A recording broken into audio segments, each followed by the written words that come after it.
शीघ्र ये साग काटिबा शेष करूची। मो भाई माने घर को आसीबार समय प्राय होई गलानी एवं मु तथापि रोसई करबा को अछि। राखी पूर्णिमा राति पतरा मते मोर सात भाई को पई राखी किनिबा को बाजार जिबा को पड़िबो। हे मां मो हाथ काटी देली। आज साग काटुथिबा बेले मो हाथ काटी हला। भाई माने जानिले से माने आ साग खाइबे नै ना। मु भाई मानन को किछि कहबी नै।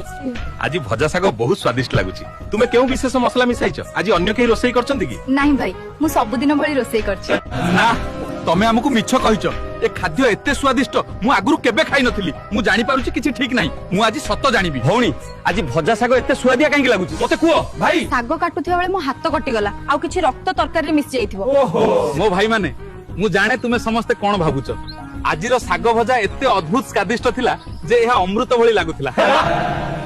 जदि एहार सामान्य रक्त सागरे पड़िले ताहाकु एते सुस्वादु कर दिए। भाबंतु तो एहार मांस केते स्वादिया हो।